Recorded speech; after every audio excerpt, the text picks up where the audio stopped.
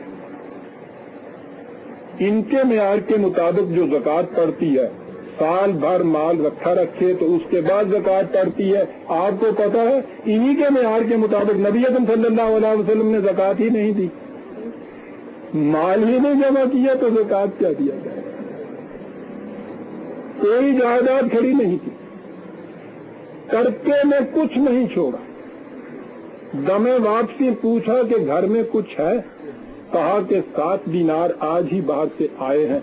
فرمایا کہ عائشہ جلدی سے بیت المال میں بھیجو کہ ضرورت مندوں کے کام آئے. اور فکرہ یہ تھا میں نہیں چاہتا کہ خدا کے حضور جاؤں تو وہاں خدا یہ دینار دکھا کے کہے کہ محمد گھر میں یہ فالتو رکھے ہوئے تھے.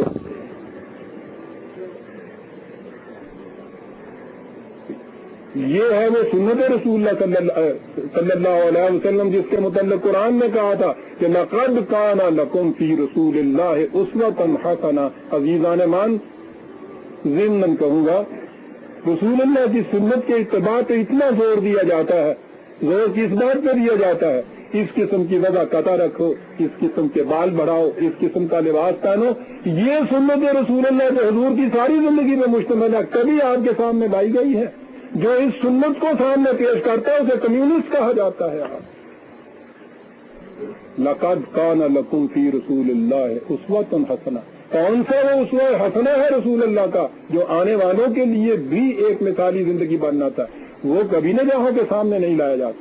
بہرحال میں نے کہا یہ ہے کہ ہمارے زمانے کے تقاضے بھی اسی قسم کے اقتصادی انقلاب کے متقاضی ہوئے جیسے ایران میں مصداقیت کے زمانے میں تھے.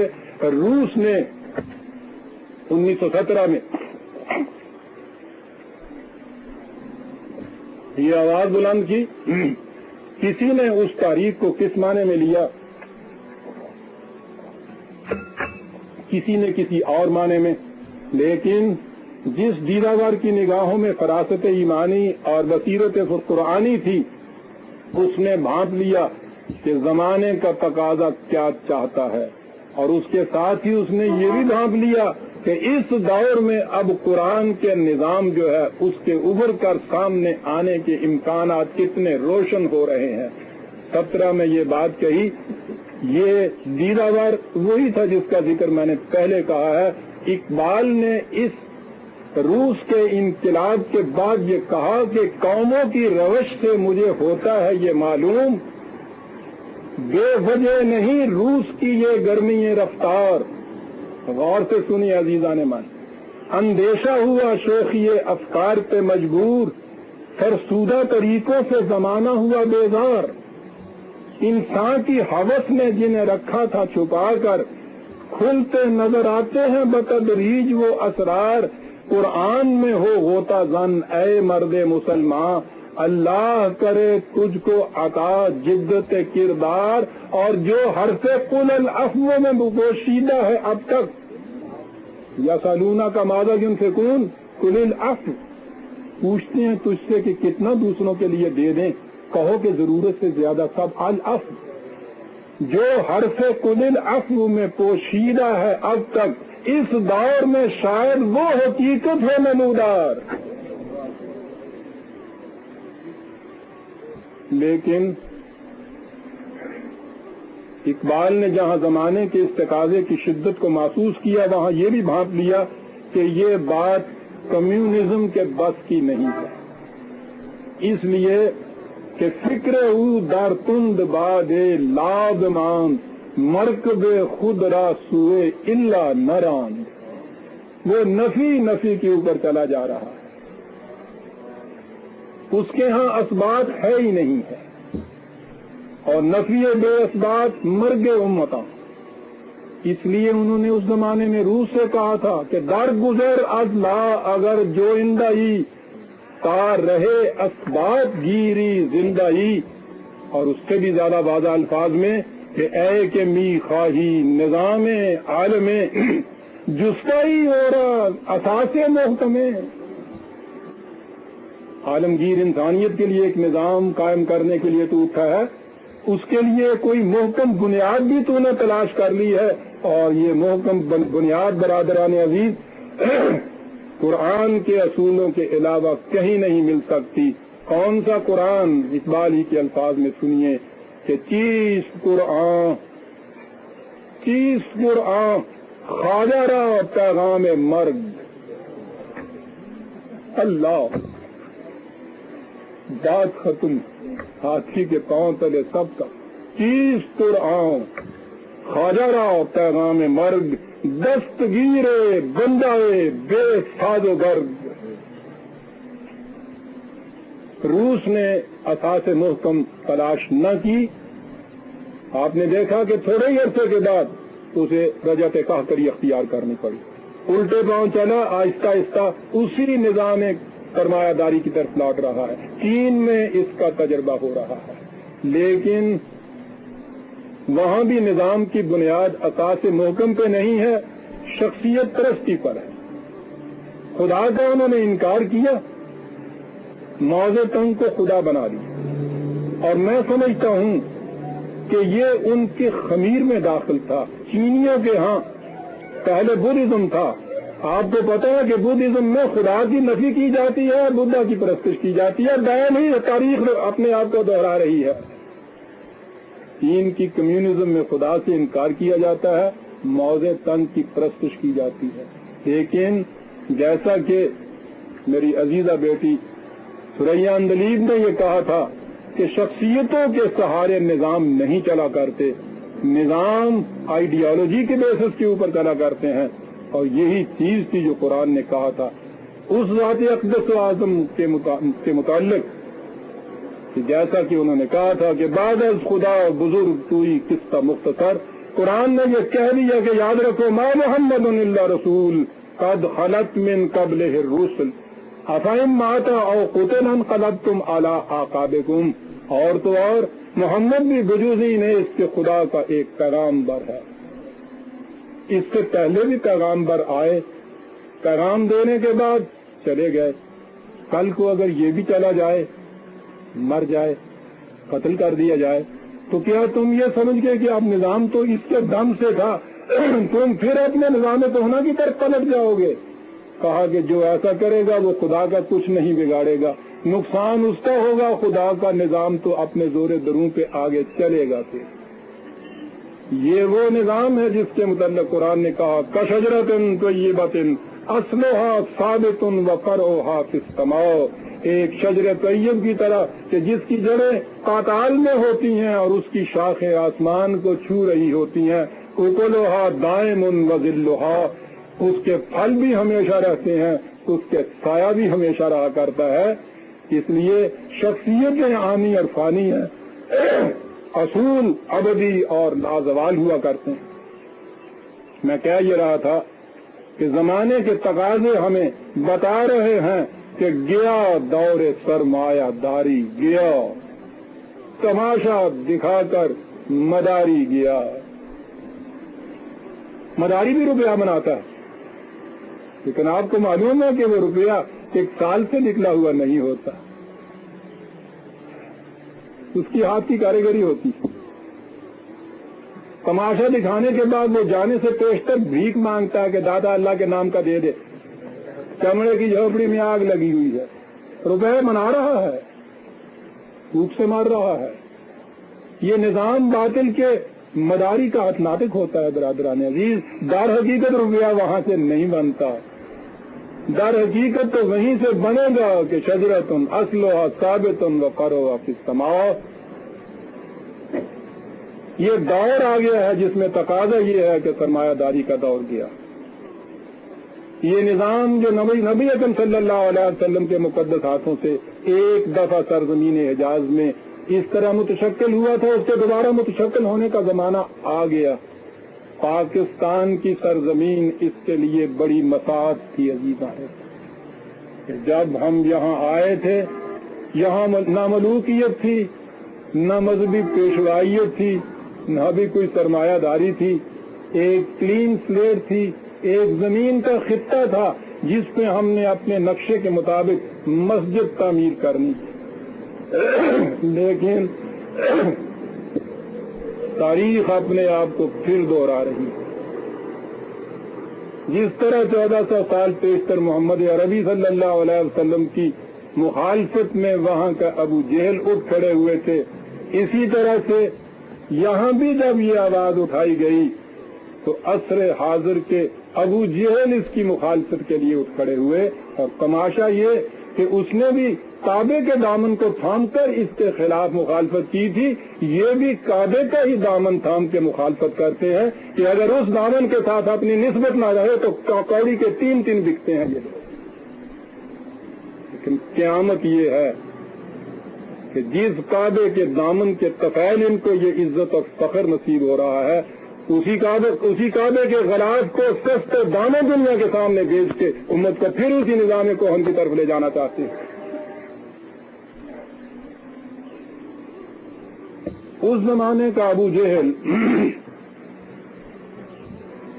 شاید جہالت کی بنا پہ ایسا کہہ رہا تھا، اسی لیے شاید اسے ابو جہل کہا جاتا ہے۔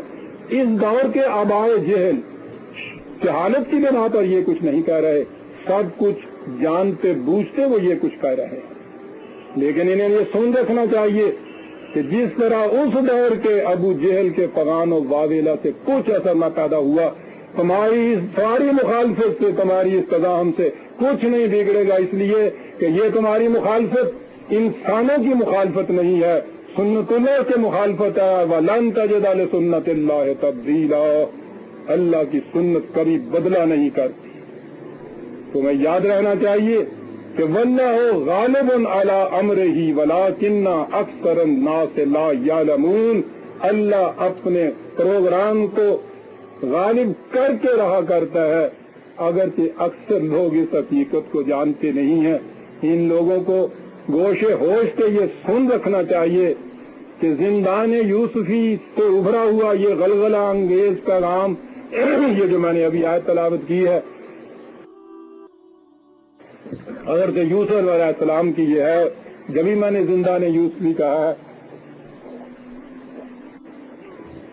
کہ زندان یوسفی سے ابھرا ہوا یہ غلغلہ انگیز نعرہ آج بھی ہر مستبد فرعون سے پکار کر کہہ رہا ہے کہ قفس ہے بس میں تمہارے بس میں نہیں، چمن میں آتش گل کے نکھار کا موسم۔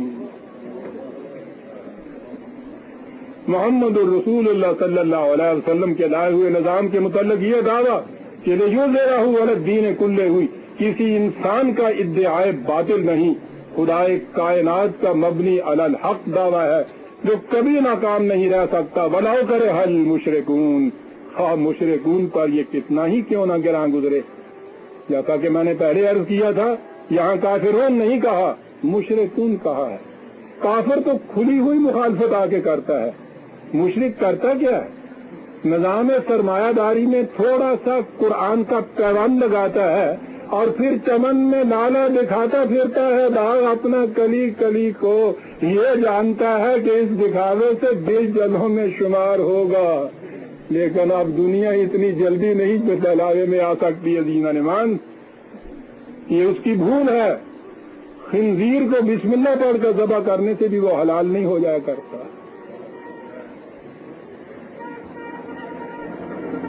بازار کائنات میں تو کفر خالص اور ایمان خالص دو ہی اجناس کا شمار ہوتا ہے، پیوند سازی کے شرک کا وہاں کوئی چلن نہیں، باطل دوئی پسند ہے، حق لا شریک ہے، شرکت میں آنا ہے، حق و باطل نہ کر قبول۔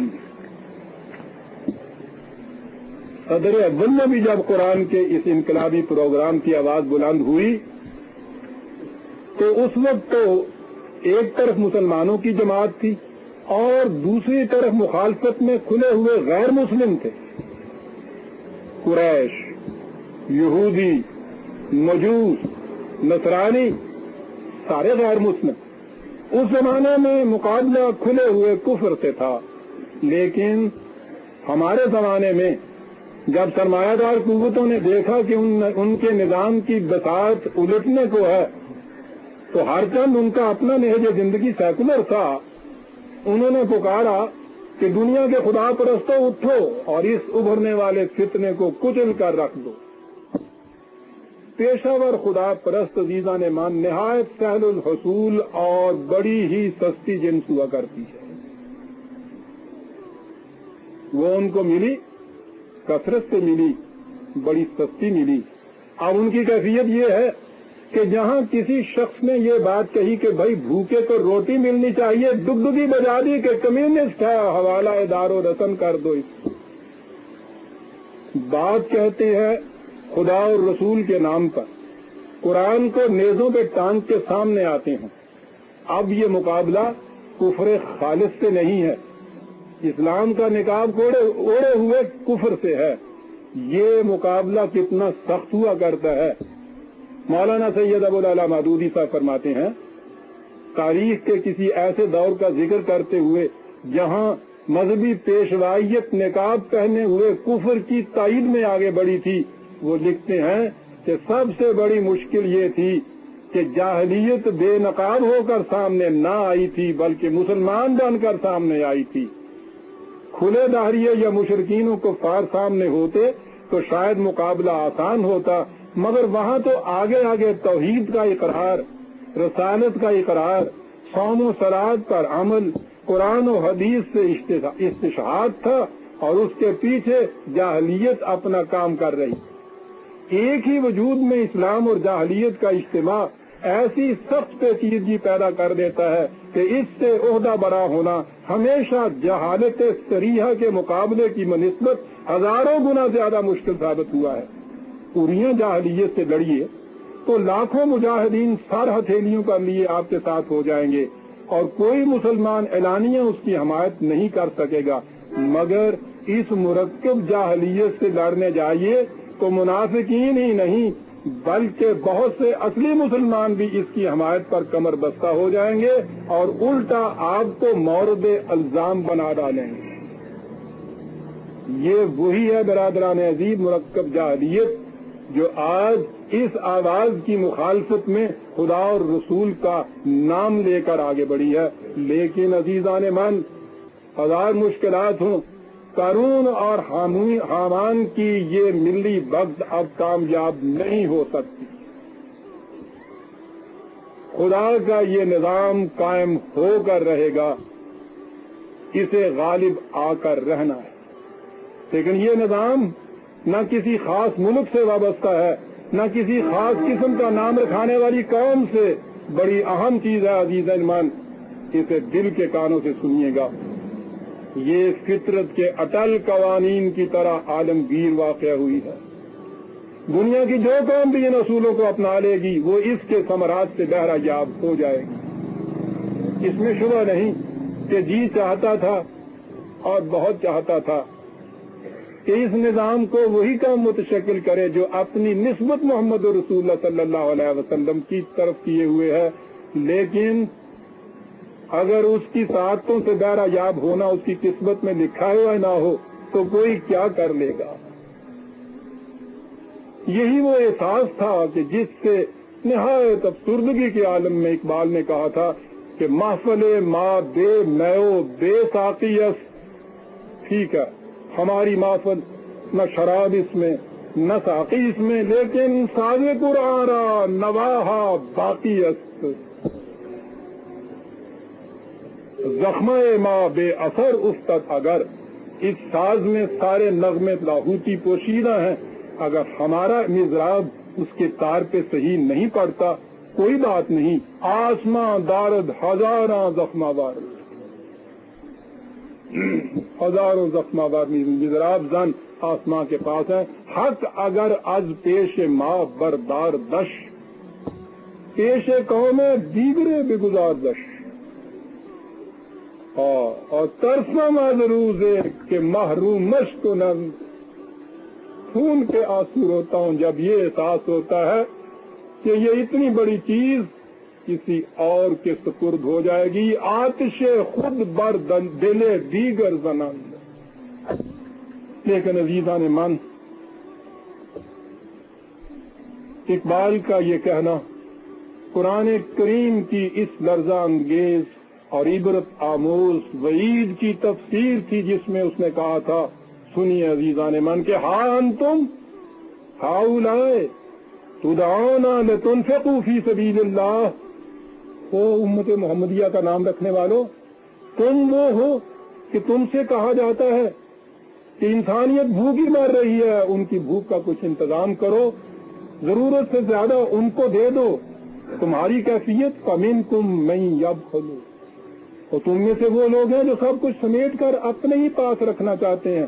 کہا وَمَن يَبْخَلْ فَإِنَّمَا يَبْخَلُ عَن نَفْسِهِ، جو دوسروں کو اس چیز سے محروم کرتا ہے وہ سن رکھے، وہ دوسروں کو محروم نہیں کر رہا، انجام کار اپنے آپ کو ان چیزوں سے محروم کر لے گا۔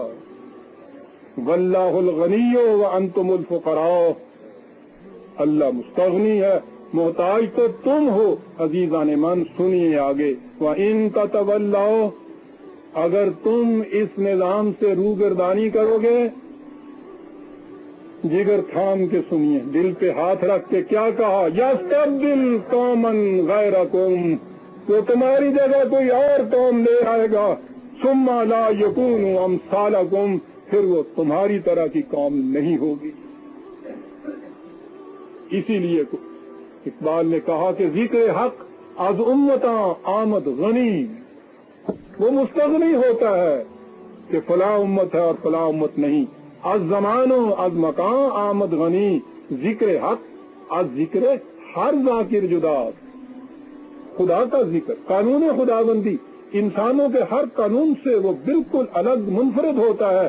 احتیاج روم و شام اورا کجاس، وہ اس کا محتاج نہیں ہے کہ مسلمانوں کا نام رکھانے والی مملکتیں ہی اس کو اپنے ہاں لے تو وہ کامیاب ہو، اگر وہ اپنے ہاں نہیں لیتی کوئی دوسری قوم جو اس کو لے لے گی وہ کامیاب ہو جائے گی، اور ایسا ہو کر رہے گا۔ وَلَوْ كَرِهَ الْمُشْرِكُونَ، اور ہوگا عزیزان من، میری نگاہیں بھی یہ دیکھتی ہیں کہ جن ممالک کے اندر مذہبی پیشوائیت اپنی جڑیں پکڑ چکی ہو، وہاں یہ نظام جو ہے نہیں پنپتا، اور یہی وجہ ہے ہم دیکھ رہے ہیں، اقبال نے بھی کہا تھا کہ کریں گے اہل نظر تازہ بستیاں آباد، یستبدل قوما غیرکم، تمہاری جگہ کوئی اور قوم آ جائے گی، کریں گے اہل نظر تازہ بستیاں آباد، میری نگاہ نہیں سوئے کوفہ و بغداد۔ اور یہی ہے عزیزان من میرے آج کے خطاب کا آخری نقطہ۔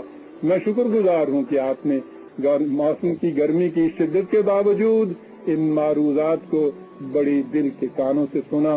اللہ تعالی ہمیں توفیق عطا کرے کہ ہم اس پیغام محمدی صلی اللہ علیہ وسلم کو دنیا میں اتنا عام کرتے چلے جائیں کہ پھر دنیا اس کی طرف آنے کے لیے مجبور ہو جائے۔ شکریہ۔